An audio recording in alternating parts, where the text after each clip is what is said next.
भगवान दत्तात्रेय। माना जाता है कि इस धरा पर भगवान दत्तात्रेय का आश्रम था।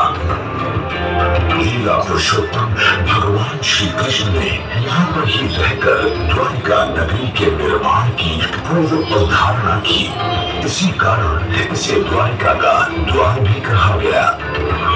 तत्पश्चात सर्वाधिकारी पूर्ण पुरुषोत्तम भगवान श्री स्वामीनारायण ने अपने जीवन काल के कई वर्षों को मेरे यानी मुनि तीर्थ की सुखकारी छांव में व्यतीत किए। कहा जाता है मुनि का शासन परमार वंश के राजाओं के हाथों में था और इसी परमार वंश में राज था एक धर्म प्रेमी, प्रजा प्रेमी और शूरवीर राजा रामाभाई परमार का। रामाभाई परमार को संतों के प्रति बहुत ही आदर था।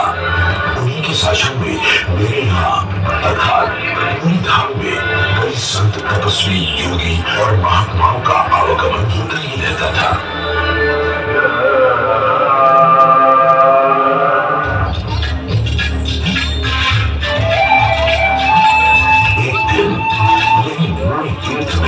सर्वावतारी भगवान श्री स्वामी नारायण का आगमन हुआ। प्रभु श्री हरि के 3 संकल्प थे: मंदिर, शास्त्र और आचार्य। इन संकल्पों में से मंदिर के निर्माण हेतु श्री हरि ने अहमदाबाद में भगवान श्री नर नारायण देव का भव्य और दिव्य मंदिर साकारित किया और अहमदाबाद में मंदिर का निर्माण करके श्री हरि अब नूरी तीर्थ पधारे। श्री हरि के आगमन से राजा रामाभाई ने उनसे प्रार्थना की कि इस कृष्ण भूमि पर भी एक भव्य मंदिर निर्माण हो। अत्यंत धर्म प्रेमी राजा रामाभाई की अंतर्भाव की प्रार्थना को सुनकर श्री हरि ने उन्हें भूमि दान करने की आज्ञा दी। फिर आया संवत 1869 मकर संक्रांति का वो महापर्व, जिस दिन राजा रामाभाई ने हजारों लोगों के उद्धार के लिए यावत चंद्र दिवाकरो कहकर हाथ में जल लेकर श्री हरि के चरणों में भूमि दान किया। रामाभाई की पत्नी राजबाई ने विधिवत इस भूमि दान का लेख श्री हरि को अर्पण किया।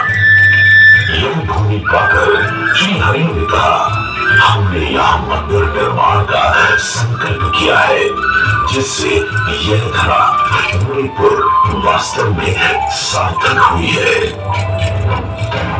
अब मंदिर निर्माण का संकल्प हो गया।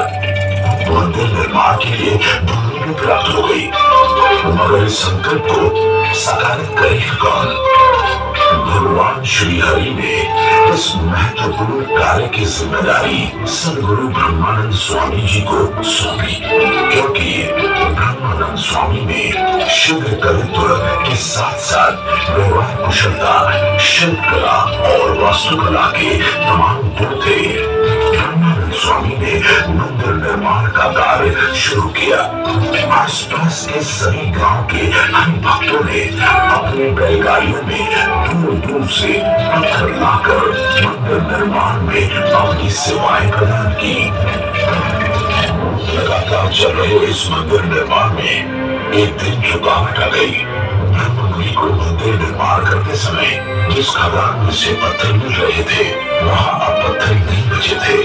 उन्होंने आसपास के क्षेत्रों की जगहों पर भी देखा और कहीं भी मंदिर निर्माण हेतु योग्य पत्थर नहीं थे। ऐसी चिंता में ब्रह्ममुनि ने सजानंद स्वामी से प्रार्थना की।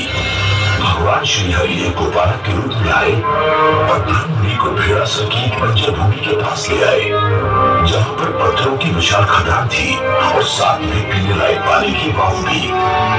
ये पत्थरों की खदान दिखाकर श्री हरि अदृश्य हो गए।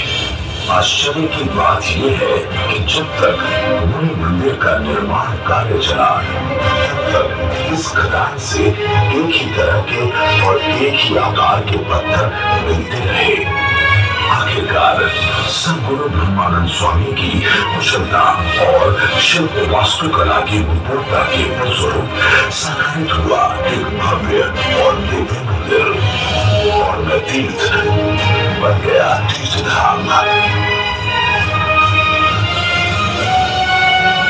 यह मंदिर संप्रदाय के 3 अजूबों में से एक माना जाता है। ये वो मंदिर है जिसमें एक से ज्यादा गर्भगृह का निर्माण हुआ, जिसमें 9 शिखरों से युक्त मंदिरों की शैली अपनाई गई, जो कि स्वामीनारायण संप्रदाय की एक विशिष्ट शैली है।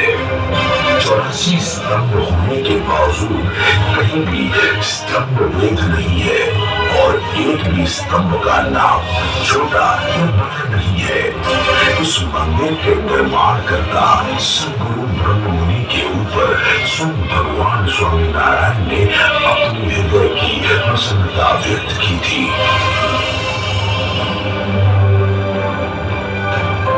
जहाँ पर आज मंदिर निर्मित है, उसी जगह पर सदियों पहले भगवान श्री दत्तात्रेय ने तपस्या की थी। विशाल मंदिर निर्मित होने के पश्चात अब इसमें ईश्वरी प्रतिमाओं को प्रतिष्ठित करने की शुभ घड़ी आई। संवत 1879